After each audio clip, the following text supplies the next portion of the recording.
नमस्कार साथियों, बहुत ही आपको बधाई हो। लैब असिस्टेंट की वैकेंसी है, उसका नोटिफिकेशन आ गया है। तो साथियों, बहुत ही बड़ी खुशखबरी है। होली भी आ रही है और होली के त्यौहार पर आपको ये बड़ी ही आपको खुशखबरी मिली है। मुझे भी ये नोटिफिकेशन मैंने देखा जैसे ही, तो मुझे भी बहुत ही खुशी हुई कि इस होली पर कुल मिला के उपहार के रूप में वैकेंसी का नोटिफिकेशन तो मिला। तो इसमें आप देख सकते हो, आपने देखा होगा, इसमें आपको पूरी जानकारी बताऊंगा। लगभग आप सभी ने जो ये नोटिफिकेशन है देख लिया होगा, लेकिन इसमें पूरा विस्तार से मैं आपको समझाऊंगा क्या क्या इसमें आपको जानकारी, एक्स्ट्रा कुछ जानकारी भी मिलेगी 100%। इसलिए आप इस वीडियो को ध्यानपूर्वक पूरा देखना। तो इसमें आप देख सकते हो, ये लैब असिस्टेंट की जो राजस्थान के अंदर वैकेंसी निकली है, जो राजस्थान कर्मचारी चयन बोर्ड है जो जयपुर के अंदर स्थित है, वो इस एग्ज़ाम को करवाती हैं। और यहाँ पर देखो, जो ये डेट देख सकते हो कि 26 मार्च 2022 को ये नोटिफिकेशन निकला है। और यहाँ पर देखो, बहुत ही संयुक्त रूप से, यानी कि प्रयोगशाला सहायक की संयुक्त सीधी भर्ती है 2022 के अंदर। यानी कि संयुक्त मतलब उसमें बहुत सारे प्रयोगशाला के पद हैं, विभिन्न विभाग के मिला करके एक बड़ी भर्ती निकली है। बड़ी ज़्यादा कुछ नहीं है, पदों की संख्या तो कम ही है, ज़्यादा नहीं है। जितने सोच रहे हैं उतने पद नहीं हैं। यहाँ पर आप देख सकते हो, जो पद हैं वो विभिन्न विभाग से, जैसे 1 नंबर पे, यानी कि सभी का पद कोड बनाया हुआ है। जैसे पद कोड 1 नंबर है, उसमें प्रयोगशाला सहायक विज्ञान वाला, और ये कौन सी है, माध्यमिक शिक्षा विभाग वाली लैब असिस्टेंट है। यानी कि ये आप अपने जो स्कूल के अंदर, विद्यालय के अंदर लैब असिस्टेंट होता है, उनके लिए ये भर्ती है। और इनकी पहले ही विज्ञप्ति के, यानी कि इनके बारे में जानकारी पहले ही अपने को मिल गई थी। यानी कि 461 पद आने वाले हैं। उसके साथ में मैंने बताया था कि college lab assistant, agriculture department के अंदर लैब असिस्टेंट, और उसमें ये कुल पद है वो आने वाले हैं। तो इनके बारे में भी यहाँ पर पद आ गए हैं, लेकिन संख्या थोड़ी सी कम है। एग्रीकल्चर के अंदर तो बिल्कुल ही कम है। लेकिन यहाँ पर एक मतलब बात ऐसी है जो समझ में नहीं आ रही है बहुत सारे विद्यार्थियों की, यानी कि पदों का वर्गीकरण हम देख रहे हैं यहाँ पे। तो गैर अनुसूचित क्षेत्र का मतलब होता है नॉन टीएसपी, नॉन टीएसपी। तो नॉन टीएसपी में कौन आते हैं? तो जो टीएसपी में नहीं आते हैं वो नॉन टीएसपी। तो टीएसपी में कौन आते हैं? टीएसपी में राजस्थान के 3 जिले हैं, जैसे डूंगरपुर, बांसवाड़ा और प्रतापगढ़। 3 जिलों को मिला के आदिवासी क्षेत्र, यानी कि नॉन टीएसपी क्षेत्र माना जाता है। तो इसमें पद होते हैं, कम ही होते हैं, ज़्यादा नहीं होते हैं। लेकिन यहाँ पर जो आप देख सकते हो 243 पद है। लेकिन जो नॉन टीएसपी है, यानी कि राजस्थान के 3 जिलों को आप टीएसपी के मान सकते हो। बाकी जब जो भी जिले हैं वो नॉन टीएसपी में आते हैं। तो नॉन टीएसपी में बहुत सारे जिले हैं, बहुत सारे विद्यार्थी हैं, लेकिन इसमें पदों की संख्या बहुत ही कम है, 218 है। और यहाँ पर 218 बहुत कम है। तो कम का मतलब ये कम क्यों है? तो इनका देखो, यहाँ पर वर्गीकरण किया है साथियों, ये बोर्ड ने पूरा वर्गीकरण किया है, जिसमें आप ये तो कम मान सकते हो, ठीक है कम है। लेकिन आप यहाँ पर दूसरी जगह देखो, जो 3 नंबर कोड दे रखा है, जो प्रयोगशाला सहायक विज्ञान, यानी कि कॉलेज के अंदर, यानी कि कॉलेज शिक्षा आयुक्तालय विभाग के अंदर ये लैब असिस्टेंट है। तो इसमें आप देख सकते हो कितने पद हैं। नॉन टीएसपी के 282 पद हैं, और 26 पद, मात्र 26 पद हैं वो टीएसपी के। यानी कि अपने जो नॉन टीएसपी है, इनको ज्यादा मान्यता कहां पर दी है? कॉलेज के अंदर दी गई है। कहां पर साथियों? कॉलेज के अंदर दी गई है। क्योंकि यहाँ पर देखो, जो टोटलिंग करेंगे लास्ट में, तो लास्ट में टोटलिंग देखो, कुल पद है वो कितने हैं? 1012 है। लेकिन जो टीएसपी और नॉन टीएसपी का अनुपात देखोगे तो जो नॉन टीएसपी में देखो 735 है, और टीएसपी के अंदर 277 है। यानी कि इसमें तो बराबर है, ठीक है, मामला बराबर है। इनके भी प्रतिशत होते हैं कि कुछ प्रतिशत होती सीटें रिजर्व्ड होती हैं टीएसपी की, और कुछ जो सीटें होती हैं, पोस्ट होती हैं नॉन टीएसपी की रिजर्व्ड। तो यहाँ पर तो अनुपात ठीक है, लेकिन ऊपर गड़बड़ है। तो गड़बड़ है तो आप देख सकते हो कि जो स्कूल के अंदर हैं वहाँ पर देखो नॉन टीएसपी की कम कर दी है, लेकिन कॉलेज के अंदर टीएसपी नॉन टीएसपी की जो सीटें हैं वो बढ़ा दी हैं। तो कुल मिला के यहाँ पर आप टोटल लास्ट में रेशियो निकालोगे तो 1 ही आएगा। और जो स्कूल लैब असिस्टेंट का फॉर्म भर सकता है, वो कॉलेज लैब असिस्टेंट का भी फॉर्म भर सकता है। इसमें ज़्यादा ऐसी कुछ घबराने वाली बात नहीं है। ये कम इसलिए है क्योंकि जो कॉलेज में टीएसपी वाली सीटें थी वो कहाँ पर डाल दी हैं? वो डाल दिए साथियों यहाँ पर जो स्कूल के अंदर टीएसपी के अंदर आते हैं उनके वहाँ पर डाल दी। तो ज़्यादा ऐसे कुछ सोचने वाली बात नहीं है। कुल मिला के बढ़िया हो गया, समय पर नोटिफिकेशन आ गया और वैकेंसी क्लियर हो जाएगी। तो यहाँ पर और देखो, और कौन कौन से विभाग से है।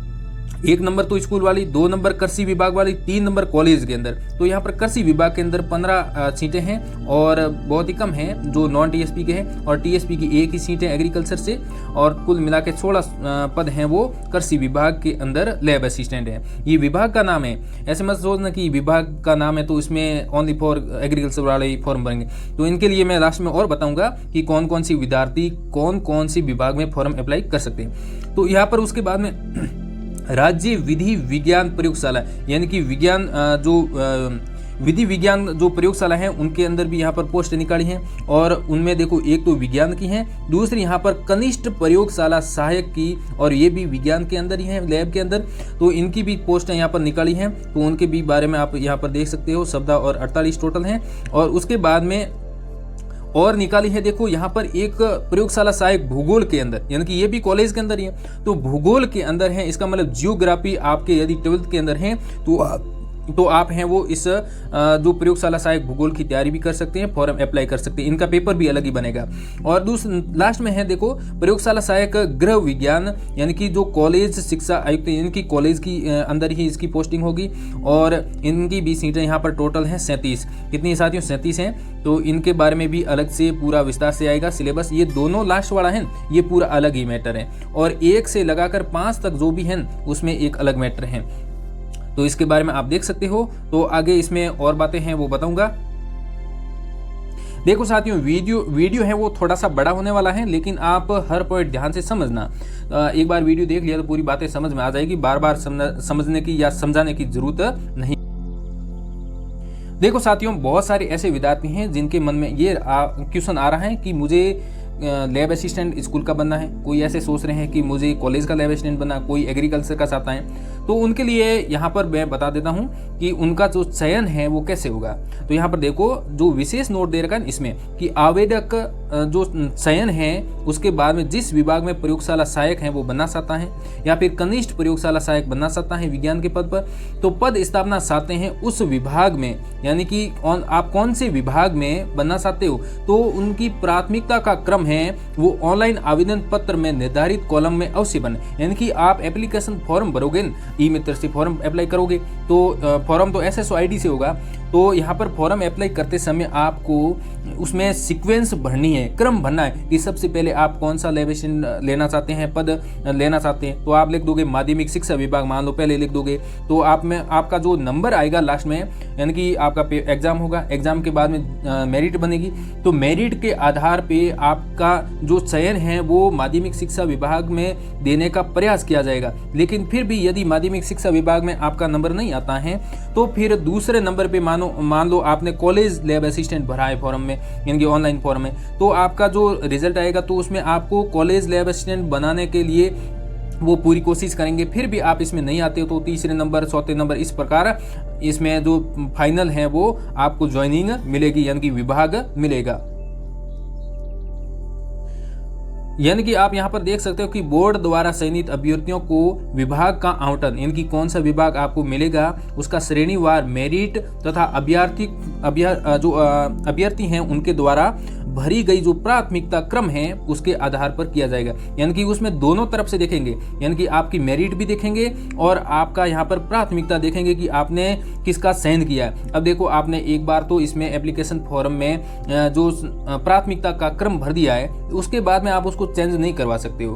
उसके बाद में वो बोर्ड उसी के आधार पर ही आपको जो ज्वाइनिंग है वो देने का, यानी कि विभाग देने का प्रयास करेगा। उसके बाद में कुछ चेंजिंग है वो नहीं होगी। उसके बाद में यहाँ पर देखो एक बात और है, यहाँ पर देखो कि प्रयोगशाला सहायक भूगोल वाले और प्रयोगशाला जो सहायक हैं गृह विज्ञान वाले, यानी कि लास्ट वाले दो, तो उसमें कॉलेज शिक्षा आयुक्तालय के लिए भर्ती किए जा रहे हैं। अतः इन पदों के लिए जो प्राथमिकता का क्रम है वो भरने की आवश्यकता नहीं होगी। मतलब साफ है कि 1 नंबर से लगाकर 5 नंबर तक जो भी फॉर्म है, 1 नंबर से 5 नंबर तक जो भी यहाँ पर लैब असिस्टेंट हैं उनके लिए आपको क्रम बढ़ना है। बाकी 6 नंबर और 7 नंबर वाले, यानी कि भूगोल और गृह विज्ञान वाले लैब असिस्टेंट हैं, उनके लिए आपको जो क्रम है, सीक्वेंस है, वो नहीं बढ़नी है। क्यों नहीं बढ़नी है? क्योंकि उनके लिए फॉर्म ही अलग से निकलेंगे। उनके लिए यहाँ पर लिखा हुआ है साफ साफ, आप देख सकते हो कि इन पदों के अभ्यर्थियों का ऑनलाइन जो आवेदन पत्र है वो भी अलग से भरना होगा, इनके साथ में नहीं होगा। यानी कि इसमें आपको लैब असिस्टेंट की ये विज्ञप्ति नोटिफिकेशन तो एक आ गया, लेकिन जो भूगोल वाला, गृह विज्ञान वाला है उनके लिए अलग फॉर्म अप्लाई होगा और जो लैब असिस्टेंट बाकी हैं उनके लिए अलग होगा। इसका मतलब ये साफ है कि 2 पेपर होंगे साथियों। 2 पेपर क्यों होगा? क्योंकि यहाँ पर देखो सभी के लिए, जैसे भूगोल वाला है तो वो तो जीव विज्ञान पढ़ेंगे नहीं, तो उनके लिए पेपर अलग है, वो कराना पड़ेगा। उसके बाद में साथियों हम देखते हैं यहाँ पर कि जो ऑनलाइन फॉर्म है वो आपको अपनी खुद की SSO ID बनानी है, उनसे भरना है। उसके बाद में हम बात करते हैं आगे, यानी कि अपने जो लैब असिस्टेंट की फीस है वो कितनी होगी। तो यहाँ पर आप देख सकते हो कि जो OBC हैं, सामान्य जनरल हैं और जो EWS वाले हैं उनके लिए 350 रुपये फीस है, और जो ये विशेष योग्यजन यानी कि दिव्यांगजन हैं या फिर अनुसूचित जाति के हैं या फिर SC ST के हैं उनके लिए 250 रुपये फीस है, ज़्यादा कुछ फीस नहीं है। एक बात और साथियों की, जो आपकी वार्षिक आय है, यानी कि आपकी खुद की तो होगी नहीं, आप पढ़ रहे हो, तो अपने पिता की जो वार्षिक आय है वो 2.5 लाख से कम है या 2.5 लाख से अधिक है, इसके बारे में विशेष रूप से ध्यान रखना। यदि आपकी आय 2.5 लाख से अधिक है, आपने मान लो फॉर्म भरते समय 2.5 लाख से अधिक आपने कर दिया है, तो आपको उसमें क्या करना है कि कोई भी सर्टिफिकेट वगैरह ऐसे आय प्रमाण पत्र बनाने की जरूरत नहीं पड़ेगी। लेकिन आपने गलती से यदि 2.5 लाख से कम कर दिया है, आपकी आय तो 5 लाख है, मान लो आपके पिताजी सर्वेंट है, गवर्नमेंट सर्वेंट है, तो आपकी जो आय है वो 5 लाख से ऊपर बनती हैं, तो आपको इसमें आय प्रमाण पत्र है वो देने की जरूरत पड़ेगी अपने पिता के नाम की, कि मेरी आय 2.5 लाख से कम है। तो फिर वो आय प्रमाण पत्र बनेगा नहीं, तो फिर बाद में डॉक्यूमेंट वेरिफिकेशन के समय बहुत ही ज़्यादा दिक्कत आएगी। क्योंकि ऐसा मैंने डॉक्यूमेंट वेरिफिकेशन कराया था, तो ऐसे बहुत सारे विद्यार्थियों के साथ में हुआ था और उसको बाहर कर दिया था, यानी कि प्रोविजनल में डाल दिया था, यानी कि उनको बहुत लेट ज्वाइनिंग हुई थी। तो ये विशेष रूप से ध्यान रखना, यदि आपकी आय 2.5 लाख से कम है तो आप 2.5 लाख उसमें दर्शाना। यदि आपकी आय है वो 2.5 लाख से अधिक है, यानी कि जो पिताजी हैं वो गवर्नमेंट सर्वेंट हैं, तो अधिक हो सकती है, तो उनके लिए भी आय प्रमाण पत्र हैं, उनकी प्रस्तुति है वो नहीं देनी पड़ेगी, वरना देनी पड़ेगी। अब साथियों यहाँ पर प्रवेश पत्र हैं, तो प्रवेश पत्र हैं उनके लिए आपको एप्लीकेशन नंबर यानी कि टोकन नंबर ध्यान में रखना है, और यहाँ पर SSO ID बनाएंगे, तो SSO ID से भी आपका प्रवेश पत्र है वो डाउनलोड आप कर लोगे जब मतलब नोटिस जारी कर देंगे कि लैब असिस्टेंट का जो एडमिट कार्ड है वो जारी कर दिया, तो अपनी SSO ID खोलना है और उस पर आप अपना जो गेट एडमिट कार्ड है क्लिक करके ऐसे मिल जाएगा। उसकी भी सूचना जब आएगी तब दे दूंगा। और email ID पर भी आपके भेज सकते हैं, भेजेंगे जरूर नहीं, भेज सकते हैं। तो ये टोकन नंबर आपको विशेष रूप से ध्यान रखना है।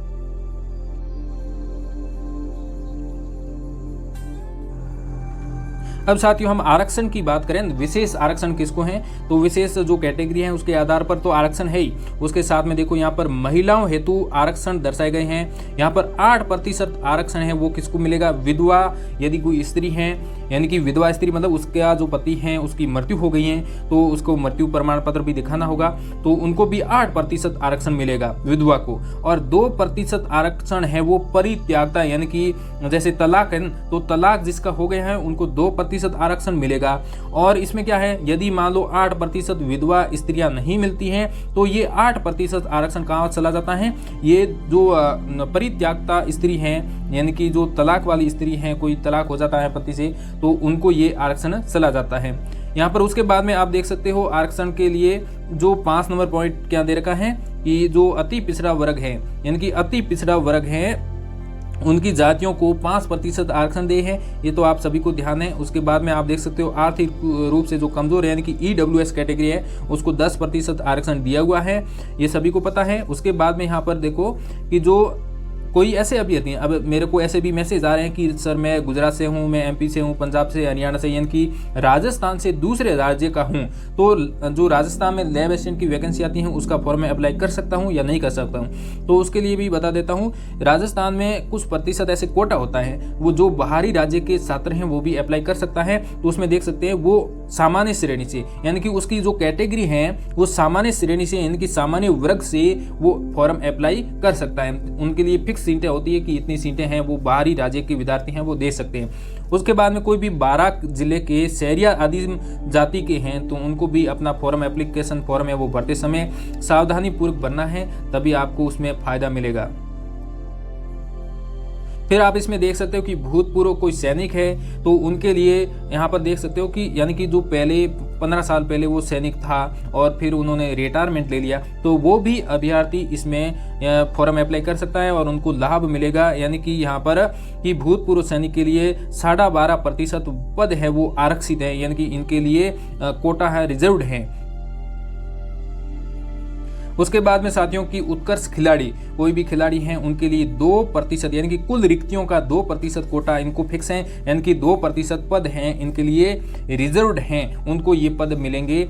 उसके बाद में यहाँ पर योग्य क्या होना चाहिए, यानी कि उनके पास में देखो खेल से संबंधित कोई, जैसे यहाँ पर देखा हुआ है कि टूर्नामेंट से चैंपियन का नाम है, उनसे उनके पास में जो सर्टिफिकेट वगैरह या जो भी यहाँ पर नियम दे रखा है उनके आधार पर अप्लाई करना है।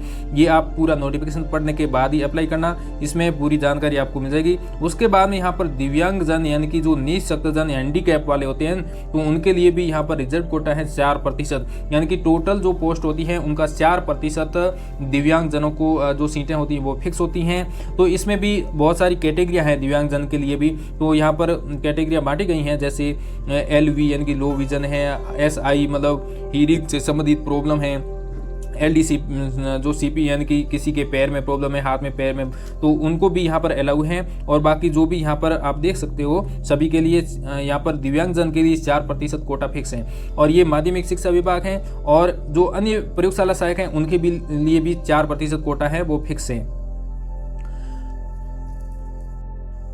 लेकिन साथियों इसमें उन दिव्यांगजन को ही फायदा मिलेगा जिसका प्रतिशत है, यानी कि जो उसमें सर्टिफिकेट मेडिकल सर्टिफिकेट बनाया है उसमें दिव्यांगता का प्रमाण पत्र में 40% योग्यजन अभ्यर्थी होना चाहिए, यानी कि उसमें कम से कम 40% या 40 से अधिक उसमें हैंडीकैप होना चाहिए। यदि ये सर्टिफिकेट नहीं बना है ये ऑनलाइन वाला स्वीकार होगा, यदि आपके ऑफलाइन वाला बनाया हुआ है तो वो स्वीकार नहीं होगा। ये ओनली फॉर ऑनलाइन आपके बनाया हुआ है, डॉक्टर के डिजिटल सिग्नेचर हैं, यदि CMSO के द्वारा जो सर्टिफिकेट बनाया हुआ है तो ही मान्य होगा। उसके बाद में देखो आगे और जानकारी बता देता हूँ, यानी कि पे लेवल यानी कि पे के बारे में 6 नंबर है वेतनमान। वेतनमान के अनुसार आप देख सकते हो वेतनमान की जो लैब असिस्टेंट हैं, जैसे कौन कौन से यहाँ पर आप देख सकते हो लैब असिस्टेंट कौन से, यहाँ पर जो स्कूल के कॉलेज के एग्रीकल्चर के जो लैब असिस्टेंट हैं उनके लिए जो पे मैट्रिक्स लेवल 8 रहेगा, यानी कि इनके अनुसार लेवल 8 के अनुसार 2 साल तक तो 18,500 सैलरी बनेगी। और उसके बाद में आपकी सैलरी पहले इसमें से क्या था 10% जो सैलरी है वो कट के NPS के रूप में जमा होती थी, NPS के रूप में जमा होती थी, लेकिन अब ऐसा नहीं होगा क्योंकि जो पेंशन स्कीम है उसको थोड़ा सा अलग कर दिया है, यानी कि जो पुरानी पेंशन स्कीम थी वो वापस लागू कर दी है, इसलिए ये NPS के रूप में जो सैलरी से नहीं कटेगा। और उसके बाद में देखो यहाँ पर साथियों की पात्रता क्या होनी चाहिए, यानी कि आपकी योग्यता क्या होनी चाहिए, कौन सी वैकेंसी में क्या योग्यता मांगते हैं, शैक्षणिक योग्यता के बारे में यानी कि क्वालिफिकेशन के बारे में। तो यहाँ पर आपको स्पष्ट रूप से लिखा हुआ है, यानी कि पद कोड कौन सा, माध्यमिक शिक्षा विभाग और के जो प्रयोगशाला सहायक होते हैं विज्ञान वाले, तो उनके लिए क्या क्या योग्यता होनी चाहिए। विशेष रूप से आप ध्यान रखना, यानी कि इसमें आपके वैकल्पिक विषय के रूप से कम 3 विषय होने चाहिए, यानी कि ये जो यहाँ पर विषय दिए हुए हैं इनमें से यदि आपके पास में 3 विषय हैं 12th के अंदर तो आप जो स्कूल के अंदर है वो लैब असिस्टेंट वाला फॉर्म अप्लाई कर सकते हैं। और देखो यहाँ पर कौन कौन से सब्जेक्ट हैं, एक तो यहाँ पर दिया हुआ है 12th के अंदर यदि आपके सूक्ष्म विज्ञान या फिर जैव प्रौद्योगिकी या फिर जैव रसायन विज्ञान, यानी कि ये किसके होता है, ये एग्रीकल्चर वालों के होता है। और उसके बाद में भौतिक विज्ञान, रसायन विज्ञान और जीव विज्ञान या फिर गणित यानी कि मैथ, ये सब्जेक्ट यदि आपके 12th के अंदर हैं और इनमें से भी 3 कुल कम से कम कितने 3 यदि सब्जेक्ट हैं तो आप स्कूल के अंदर लैब असिस्टेंट हैं वो फॉर्म अप्लाई कर सकते हो, स्कूल लैब असिस्टेंट बन सकते हो। उसके बाद में देखो साथियों, यदि यहाँ पर आप देख सकते हो, यदि यहाँ पर पद कोड है 2 से 5 तक, अब कौन कौन से हैं आप उसमें देख लेना। पद नंबर 2 से 5 तक हैं उसमें विज्ञान यानी कि कनिष्ठ प्रयोगशाला सहायक विज्ञान, यानी कि ये कॉलेज वाले नहीं है, तो यहाँ पर कॉलेज लैब असिस्टेंट भी इसमें साथ में है। तो यहाँ पर मान्यता प्राप्त बोर्ड से विज्ञान विषय के साथ में सीनियर सेकेंडरी या इसके समतुल्य परीक्षा है वो पास की होनी चाहिए। अब इसके साथ में देखो विज्ञान विषय, यहाँ पर विज्ञान विषय लिखा हुआ है ना, तो विज्ञान विषय सीनियर सेकेंडरी यानी कि आपके 12th के अंदर यदि विज्ञान विषय यानी कि विज्ञान वर्ग विज्ञान संकाय है तो आप इनमें यानी कि कॉलेज लैब असिस्टेंट और बाकी जो भी लैब असिस्टेंट हैं और प्रयोगशाला सहायक हैं यानी कि पद कोड है 2 नंबर से 5 नंबर तक हैं, उनके फॉर्म अप्लाई कर सकते हो। विज्ञान वर्ग में क्या आता है, अब देखो यहाँ पर विज्ञान वर्ग लिखा हुआ है। विज्ञान वर्ग में कौन कौन से सब्जेक्ट आते हैं आप सभी को ध्यान में है, फिजिक्स केमिस्ट्री बायो मैथ हैं ये भी आते हैं। और एग्रीकल्चर यहाँ पर देख लेना आप, जो एग्रीकल्चर हैं वो भी विज्ञान वर्ग के अंतर्गत ही आता है, हमेशा ध्यान रखना, क्योंकि ऐसे मानते हैं कि बहुत सारे विद्यार्थी ऐसे कमेंट कर रहे हैं कि हम जो विज्ञान वर्ग के अंतर्गत आते हैं या नहीं आते हैं, तो एग्रीकल्चर हैं वो भी विज्ञान वर्ग के अंतर्गत ही आती हैं, इसलिए एग्रीकल्चर वाले ही फॉर्म भर सकते हैं। क्यों, अब आप यहाँ पर देखना जो इसमें पद देखो यहाँ पर विज्ञान वर्ग लिखा हुआ है यानी कि विज्ञान विषय लिखा हुआ है 12th के अंदर, लेकिन यहाँ पर ये विज्ञान विषय कौन किसमें लागू होता है यहाँ पे, यानी कि पद कोड 2 से 5 तक। अब आप देख लेना इसमें पद कोड 2 से 5 तक कौन सी है, वापस यहाँ पर देख लेते हैं कि पद संख्या 2 से 5 तक यहाँ पर कौन कौन से आते हैं। एक तो कृषि विभाग lab assistant, college lab assistant और राज्य विधि विज्ञान लैब असिस्टेंट और राज्य विधि विज्ञान प्रयोग लैब असिस्टेंट, ये आते हैं। तो इन सभी के लिए देखो एग्रीकल्चर विभाग तो आ गया, तो इनके लिए तो आपको 100% पक्का ध्यान है कि एग्रीकल्चर जो लैब असिस्टेंट है उनके लिए तो एग्रीकल्चर वाले तो विद्यार्थी अप्लाई कर सकते हैं, नहीं कर सकते, तो इसमें जो एग्रीकल्चर वाले तो अप्लाई कर सकते हैं, तो बाकी में भी एग्रीकल्चर वाले अप्लाई कर सकते हैं, बिल्कुल कर सकते हैं। ध्यान होना चाहिए कि इसका मतलब ये होता है कि जो विज्ञान वर्ग वाले हैं यानी कि एग्रीकल्चर वाले भी इसमें साथ में आते हैं। और दूसरी रही बात ये जो स्कूल लैब असिस्टेंट हैं इनके एग्रीकल्चर वाले फॉर्म है वो भर सकते हैं, नहीं भर सकते हैं, तो वहाँ पर आपको सब्जेक्ट के नाम दे दिए हैं। यदि आपके 12th के अंदर वो उसमें से 3 सब्जेक्ट हैं तो आप उसमें अप्लाई कर सकते हो। आपको देख लें जैव रसायन विज्ञान तो लिखा हुआ, ये एक सब्जेक्ट तो आपके होता ही है शायद, बाकी आपके कोई भी 2 सब्जेक्ट हैं तो आप अप्लाई कर देना। अब देखो साथियों हम आगे बात करते हैं पद कोड 6 नंबर, यानी कि इसमें देख सकते हो कि जो प्रयोगशाला सहायक भूगोल वाले यानी कि ये भी कॉलेज के अंदर होते हैं, तो इनके लिए देखो 12th के अंदर यदि किसी भी छात्र के लिए 12वीं में यदि जियोग्राफी हैं भूगोल हैं तो उसमें ज़रूर अप्लाई करना, और इनके लिए फिक्स है भूगोल विषय होना चाहिए 12th के अंदर। और भूगोल को अब साइंस के अंदर मानते हैं ज़्यादातर क्या होता है, कहीं कहीं पर देखो जो साइंस है जैसे कोई बायोलॉजी ले लेते हैं और मैथ ले लेते हैं और भूगोल ले लेते हैं, तो भूगोल भी साइंस के अंदर इंक्लूड करते हैं क्योंकि उनके भी प्रैक्टिकल होते हैं। उसके बाद में देखो पद कोड 7 नंबर यानी कि प्रयोगशाला सहायक गृह विज्ञान, यानी कि ये भी कॉलेज के अंदर है। यदि किसी भी विद्यार्थी के सीनियर सेकेंडरी में यानी कि सीनियर सेकेंडरी कोई भी अब पूरे इंडिया में कहीं से भी किया हुआ, आप ऐसे सोच रहे हैं कि मैंने बाहर मतलब दूसरे राज्य से यदि मैंने 12th की है, मैं राजस्थान का हूँ, मैंने दूसरे राज्य से 12th की है और मेरे साइंस हैं और मेरे जियोग्राफी है, मेरे गृह विज्ञान है, मैं भर सकता हूँ, नहीं भर सकता, तो भी साथियों भर सकते हो आप इसमें फॉर्म। देखो यहाँ पर सीनियर सेकेंडरी लिखा हुआ है और वो भी कहाँ से, किसी मान्यता प्राप्त बोर्ड से, ऐसा नहीं लिखा हुआ कि राजस्थान से किया होना चाहिए, तो यहाँ पर गृह विज्ञान से किया हुआ है तो वो गृह विज्ञान लैब असिस्टेंट के फॉर्म है वो भर सकता है। उसके साथ में साथियों आवश्यक जो नोट हैं उसमें भी विशेष रूप से ध्यान रखना कि ऐसे व्यक्ति जो सीधी भर्ती हेतु नियम या अनुसूचियों में यथा जो उल्लिखित जो पद हैं उनके लिए अपेक्षित शैक्षणिक अर्हता ऐसे जो पाठ्यक्रम अंतिम वर्ष में है। अब देखो इसका मतलब ये होता है कि यदि कोई, अब देखो इसमें योग्यता ज़्यादा से ज़्यादा क्या रखी, 12th रखी है, तो कोई भी ऐसा अभ्यर्थी है जो 12th के अंदर अभी हैं या अभी उसका एग्जाम देगा तो वो भी इसमें फॉर्म भर सकता है, 100% गारंटी के साथ भर सकता है। यदि उसकी एज है वो 2023 तक 18 वर्ष हो जाती हैं, यानी कि उसकी डेट ऑफ बर्थ है वो 2004 हैं, क्या है साथियों 2004 हैं, और वो 12th के अंदर अभी पढ़ रहा है, यदि अभी बोर्ड का एग्जाम देगा तो वो भी अप्लाई इसमें कर सकता है, बिल्कुल 100% और ज़रूर करना। उसके बाद में राष्ट्रीयता यानी कि वो भारत का हो सकता है, नेपाल, भूटान वगैरह यहाँ पर लिखा हुआ है। और हम बात राजस्थान की कर रहे हैं तो यहाँ पर भारत और दूसरे देशों तक भी पहुँच गई ये बात, तो छोड़ो वो बात। और आयु की बात करो साथियों, मैंने ये पहले भी बताया था कि जो आयु है वो 1 जनवरी 2023 तक 18 वर्ष आपकी होनी चाहिए।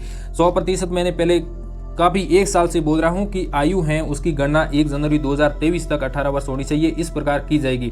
लेकिन बहुत सारे ऐसे यूट्यूब पे आपको वीडियो मिले हैं, बहुत सारे मेरे के पास में विद्यार्थियों के मैसेज भी आए हैं कि सर यूट्यूब पे बोल रहे हैं कि बहुत सारे कि जो आयु हैं वो 1 जनवरी 2022 कर सकते हैं, या फिर 1 जुलाई या फिर 1 जून 2022 कर सकते हैं, और 1 जनवरी 2023 किसी ने नहीं बताया। ये 100% है, सच है बिल्कुल। किसी ने भी नहीं बताया कि 1 जनवरी 2023 तक है वो 18 वर्ष होनी चाहिए। देखो उसके बाद में देखो जो लास्ट उम्र है, देखो 18 वर्ष तो ये हो गई कब, 1 जनवरी 2023। उसके बाद में लास्ट उम्र कितनी होनी चाहिए, 40 वर्ष होनी चाहिए। और इसमें 3 वर्ष की एक्स्ट्रा छूट भी दी गई है, यानी कि कोई भी अभ्यर्थी है वो 43 वर्ष का है तो भी अप्लाई कर सकता है। और उसके साथ में साथियों, और ये देखो यहाँ पर जो 43 वर्ष हैं वो कब तक इंक्लूड होनी चाहिए, अभी वर्तमान समय में होनी चाहिए, यानी कि 1 जनवरी 2023 तक। उसके बाद में साथियों विशेष जो रिजर्व्ड सीटें होती हैं, इनकी जो रिजर्व्ड कैटेगरी होती हैं उनके लिए भी विशेष छूट दी जाती है, यानी कि यहाँ पर 5% हैं, यानी कि 5 वर्ष हैं, 5 वर्ष हैं, 10 वर्ष हैं, यहाँ पर छूट दी गई है। तो ये आप कोई भी 40 वर्ष से अधिक हैं तो वो यहाँ पर उनको देखना है। तो अपने तो 18 ही नहीं हुई है बहुत सारे विद्यार्थियों की, तो जिसकी 40 हैं वो इसको अवश्य पढ़ना है। उसके बाद में देखो, अब देखो साथियों पेंशन वाली बात आती है, तो पेंशन में यहाँ पर देख सकते हो नए जो भर्ती नियुक्ति, यानी कि इसका मतलब ये है आपको अब बेनिफिट ये मिलेगा साथियों। पहले तो एक जो पेंशन नई लागू की थी जिसको एनपीएस कहते थे, एनपीएस जो सही नहीं थी, बहुत सारे कर्मचारियों ने विरोध भी किया था लेकिन उसको हटाया नहीं, लेकिन आखिरकार अशोक गहलोत सरकार ने इसको हटा दिया है। तो इसमें बेनिफिट ये मिलता है, एनपीएस हटाने से बेनिफिट क्या मिलता है, यानी कि एनपीएस हटाने से बेनिफिट ये मिलता है यदि हम रिटायरमेंट होते हैं तो अपनी जो सैलरी बनती है, मान लो 1 लाख रुपए सैलरी बनती है, 1 लाख सैलरी बनती है तो उसमें से यानी कि 1 लाख सैलरी बनती है तो उसका 50% अपने को रिटायरमेंट होने के बाद में मिलता रहेगा। और इसमें जो कटौती होगी यानी कि जो हमारी सैलरी से कटौती होगी वो भी हमारे को रिटायरमेंट के टाइम मिल जाएगा, ये फर्क था। लेकिन एनपीएस में ऐसा सिस्टम नहीं था। एनपीएस में क्या था कि आप रिटायरमेंट हो गए तो आपके खाते में जितनी सी कटौती की है वो एक साथ में मिल जाएगा, उसके बाद में कुछ नहीं मिलेगा, तो फायदा ही फायदा है। उसके बाद में देखो विवाह पंजीकरण भी यहाँ पर आपका यदि विवाह हो गया है तो आपका विवाह पंजीकरण भी बना हुआ होना चाहिए। और उसके बाद में देखो आवेदन शुल्क जमा कराना या ऑनलाइन आवेदन पत्र भरने की अवधि है वो कब होगी।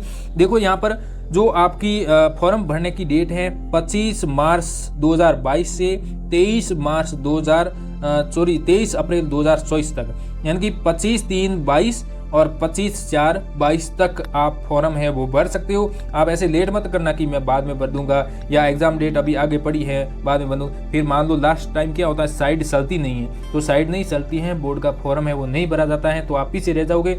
इसलिए आप क्या करना है साथियों की फॉर्म अप्लाई हो जाता है, यानी कि 25 तारीख से फॉर्म अप्लाई होना स्टार्ट हो जाता है तो आप लगभग 25 से 10 दिन के अंदर है वो फॉर्म भर देना है। उसके बाद में देखो इनकी जो परीक्षा दिनांक भी यहाँ पर घोषित कर दी गई है। परीक्षा दिनांक मैंने पहले ही बताया था कि परीक्षा तारीख है वो आगे खिसकेगी, मैंने 1-2 महीने बताया था, लेकिन 1-2 महीने न खिसक के लगभग यहाँ पर आप देख सकते हो कुछ ही दिनों मतलब आगे खिसकी है।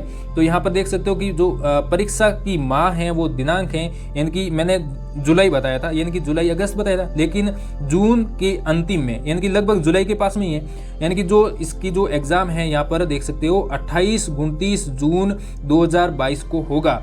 अब यहाँ पर 2 दिन को क्यों होगा, क्योंकि यहाँ पर सिलेबस भी 2 तरीके का आएगा आपके, और सिलेबस 2 तरीके का क्यों आएगा क्योंकि अलग अलग यहाँ पर देखो जियोग्राफी के लिए भी अलग पेपर होगा इस प्रकार से, तो 2 पेपर आएंगे और 2 एग्जाम डेट होगी और नया सिलेबस है लगभग जल्दी आ जाएगा बोर्ड की साइड पे, लगभग 10 दिनों के अंदर आने की पूरी संभावना होती है वैकेंसी आने के बाद में, कोशिश तो यही रहती है। बाकी तो बोर्ड अब देखो डेट जल्दी घोषित की है, यानी कि 3 महीने रहे हैं, ज़्यादा टाइम भी नहीं है, तो इसलिए आपको समय न गंवाते हुए जो 2018 का सिलेबस है उनके अनुसार अभी तैयारी करते रहें। ये भूगोल वालों को छोड़ के, भूगोल वालों को राजस्थान जी के तो पढ़ना ही है, वो तो पढ़ना ही है, उसके साथ में कुछ और सिलेबस उनके लिए अलग से जुड़ेगा। तो देखो उसके साथ में और क्या क्या योग्यता इसमें होनी चाहिए। देखो 3 महीने का समय आपके पास में, ज़्यादा समय नहीं है। समय न गंवाते हुए आपको उस तरीके से तैयारी करनी है ताकि आपका टाइम वेस्ट बिल्कुल जीरो हो, यानी कि टाइम बिल्कुल आपका ख़राब नहीं होना चाहिए। यानी कि आप अब देखो नोटिफिकेशन आ गया, डेट भी घोषित हो गई, तो इस डेट को लेकर के चलना है।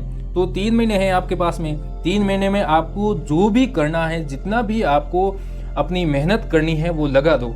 मैं मानता हूँ 3 महीने के अंदर बढ़िया तैयारी नहीं होती है शानदार, लेकिन करने वाला कर सकता है, क्योंकि आपकी मेहनत पे डिपेंड करता है। यदि आप मान लो 5 घंटे पढ़ते हो तो 2 साल के अंदर भी तैयारी नहीं होती। सॉरी, आप यदि 2 घंटे पढ़ते हो तो 2 साल में तैयारी नहीं होगी। तो इसलिए आपको क्या करना है, फुल तैयारी कर देना है। लगभग 10-12 घंटे तो आपको मिनिमम है। मैक्सिमम आप जितना कर सकते हो 14 घंटे पढ़ो यार। कितना टाइम पढ़ना आपको, 3 महीने तो पढ़ना है। 3 महीने में क्या जाएगा। साथियों रियल बात बता देता हूँ कि जब मेरा नोटिफिकेशन आया था, मैंने फॉर्म अप्लाई किया था, तो मैं कम से कम कभी कभी 15 घंटे पढ़ता था, जिसमें ये पता नहीं लगता था कि कब टाइम निकल गया। तब मानो आपकी पढ़ाई हो रही है वास्तव में। ऐसे पढ़ते पढ़ते बोर हो जाते हो तो फिर कैसे पढ़ाई हो रही है। ऐसे पढ़ाई नहीं होती साथियों, बहुत ही मेहनत करनी पड़ेगी आपको, दिन रात एक करना पड़ेगा। इसके लिए पढ़ाई करने के लिए, सिलेक्शन लेने के लिए आपको पढ़ना पड़ेगा 15 घंटे, रातें निकालनी पड़ेगी आँखों से, तब जाकर के सिलेक्शन होगा। और सिलेक्शन होगा मेहनत करने के बाद में, तो उसकी खुशी कुछ अलग होती है। और कोई भी आपको मान लो प्रॉब्लम होती है तो आप मेरे से पूछ सकते हो। मेरे टेलीग्राम से जुड़े हुए, टेलीग्राम पे मैं आवश्यक जानकारी डालता हूँ, और यूट्यूब पे आवश्यक बहुत ही महत्वपूर्ण क्वेश्चन भी डालता हूँ, जिस पे आप डेली देखा करो। वो क्वेश्चन महत्वपूर्ण होता है, ऐसे नहीं कि मैं मेरे व्यू बढ़ाने के लिए ऐसे डालता रहता हूँ। महत्वपूर्ण जानकारी डालता हूँ। सामान्य जो जानकारी होती है महत्वपूर्ण इंपोर्टेंट होती है। ऐसा कचरा कभी याद मत करना। जो कचरा है उसको याद करोगे तो आपका टाइम ही खराब होगा। तो कचरा याद नहीं करना है, जो महत्वपूर्ण जानकारी है वही याद करनी है और उस पर ही फोकस करना है, और बार बार उसको पढ़ना है, रिवीजन करना है, लिख लिख के याद करना है। और साइंस के अंदर साथियों आप ध्यान रखना, आप थ्योरी पढ़ने से आपका सिलेक्शन नहीं होगा, ये गारंटी, ये लिख के ले लेना, क्योंकि इसमें क्वेश्चन प्रैक्टिस होनी चाहिए आपकी। मेन थ्योरी अच्छी होनी चाहिए, थ्योरी आपको याद होनी चाहिए। उसके बाद में आपकी जितनी ज़्यादा क्वेश्चन प्रैक्टिस हो सके वो करनी है, तभी आप साइंस में जो है सफल हो पाओगे इसमें, और क्वेश्चन सॉल्व कर पाओगे बोर्ड में भी। और वैसे ऐसे नहीं कर पाओगे एग्जाम में कि मैंने थ्योरी पढ़ ली है, मेरा सब मैटर क्लियर है, हो जाएगा। और आप ऐसे सोच रहे होंगे कि मैं जो बाजार के अंदर गाइडें आती हैं तो उन गाइडों से भी मैं सिलेक्शन ले लूँगा, जैसे लक्ष्य वगैरह ऐसी आती हैं, बहुत सारी आएगी। लेकिन उसमें मैं ये राजस्थान जीके का नहीं बोल रहा हूँ, मैं ओनली फॉर साइंस का बोल रहा हूँ। यदि साइंस का आप बाजार से कोई गाइड ला करके, लक्ष्य जो भी कुछ भी आती हैं वो ला करके आप यदि पढ़ लोगे तो भी सिलेक्शन नहीं होगा। 100% मैं लिख के देता हूँ, नहीं होगा। क्यों नहीं होगा? क्योंकि उसमें वो मैटर नहीं है साथियों। मैटर आपको वो चाहिए जो सिलेक्शन दिला सकें। कम से कम मैटर होना चाहिए और अच्छा मैटर होना चाहिए जिससे सिलेक्शन हो जाए। उसके बाद में देखो नियुक्ति की अयोग्यता क्या है, उसके बारे में भी देख लेते हैं साथियों। नियुक्ति में कुछ अयोग्यता है कि आप उसके योग्य नहीं हो, ये फॉर्म अप्लाई नहीं कर सकते हो, तो उसके बारे में भी ये थोड़ी सी जानकारी जरूर रखना है। यदि आपके जीवित 2 से अधिक पत्नियां हैं, यानी कि आपकी पहले एक पत्नी है और उसके बाद में मतलब वो जीवित हैं और विवाह कर लेते हो, तो भी आप इसमें पात्र हैं, वो नहीं माने जाएंगे, यानी कि फॉर्म नहीं भर सकते हो। यदि आपके बच्चे हैं 1/6/2002 के बाद में 2 से अधिक बच्चे हैं जीवित, तो आप इसमें फॉर्म है वो अप्लाई नहीं कर सकते हो। और उसमें देखो कुछ मतलब इसमें शर्तें भी हैं। यदि मतलब बच्चे हो गए 2 और मान लो पहला एक बच्चा हो गया और दूसरे जो प्रसव हुआ, दूसरी टाइम प्रसव हुआ, उसमें मान लो 2 बच्चे हो गए तो उनको 1 माना जाएगा, ठीक है। और यदि आपका जो पहला बच्चा है वो स्वस्थ है, दूसरा बच्चा यदि दिव्यांग है, विकलांग है, तो उनकी जो गणना है यहाँ पर बच्चों के अंतर्गत नहीं की जाएगी। और यदि आपका तीसरा बच्चा हो जाता है, दूसरा विकलांग है, तो भी आपके 2 बच्चों की गणना है वो की जाएगी। ये विशेष रूप से ध्यान रखना, ठीक है। उसके बाद में देखो कुछ बातें और हैं, वो भी देख लेते हैं लास्ट में। यानी कि आवेदन कैसे करें, आवेदन के समय क्या क्या आपको डॉक्यूमेंट की ज़रूरत पड़ती है। साथियों 11th और 12th यानी कि 10th और 12th की मार्कशीट होनी चाहिए। आपके पास में 6 महीने पहले का जो रंगीन फ़ोटो होना चाहिए। लेकिन उसमें यहाँ पर ये ध्यान रखना, फ़ोटो खिंचाते समय उसमें आपको क्या करना है मैं बता देता हूँ, 1 सेकेंड।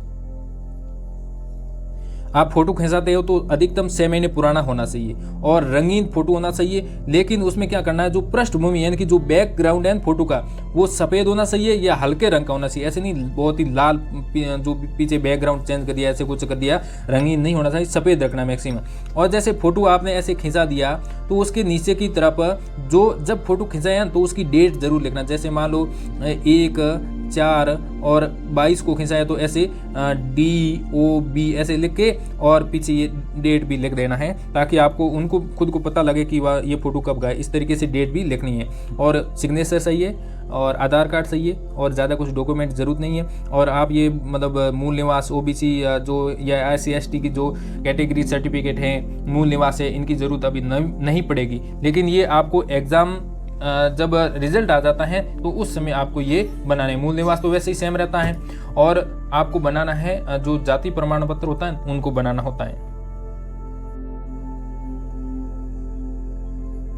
फिर यहाँ पर आप 17 नंबर पे देख सकते हो साथियों कि जो श्रुति लेखन सुविधा, इसका मतलब क्या होता है, कोई भी मान लो ऐसा विद्यार्थी है जिसके हाथ दोनों ही नहीं है, या फिर वो विकलांग है, बिल्कुल लिख नहीं सकता है, या फिर वो उसमें क्या है उसको दिख नहीं सकता बिल्कुल भी, तो उस प्रकार के विद्यार्थियों को ऐसी सुविधा दी जाती है श्रुति लेखन की। यानी कि उसको मतलब वो विद्यार्थी है वो दूसरे विद्यार्थी से अपना जो OMR सीट है वो भरा सकता है। तो उनके लिए भी यहाँ पर कुछ नियम कानून कायदे हैं, तो वो भी आप उनको पढ़ लेना है जिनके लिए ये अप्लाई होता है।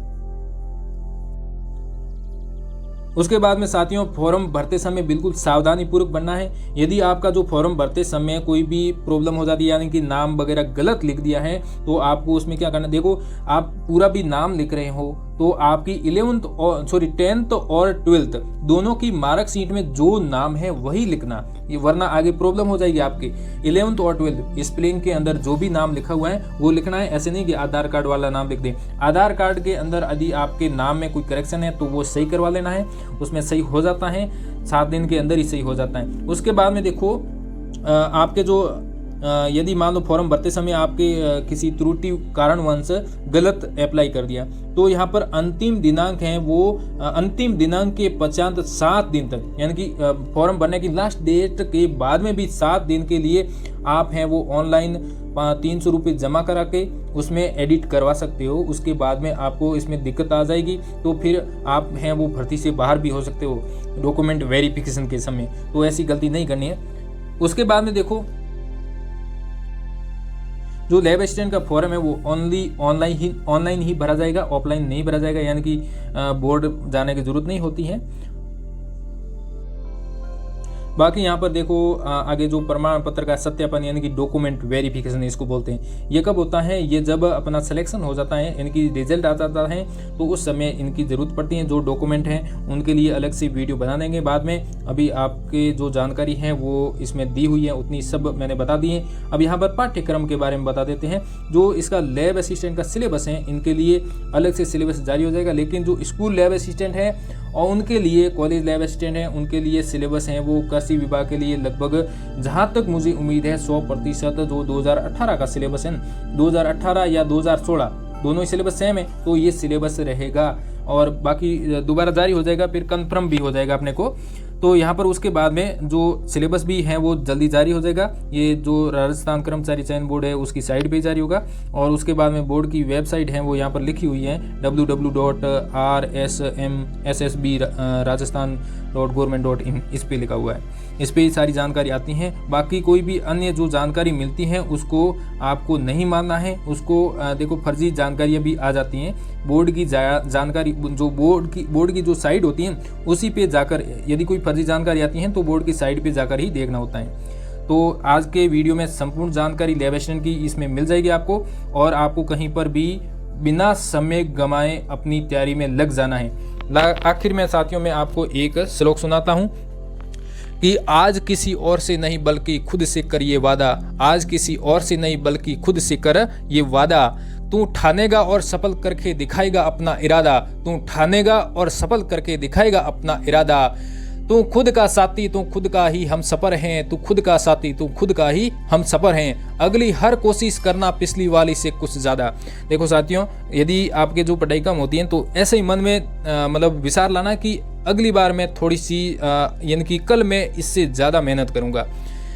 तुझ में हिम्मत है, तू सब कुछ कर दिखाएगा। हर रोज कदम बढ़ाने से तू मंजिल को पा जाएगा।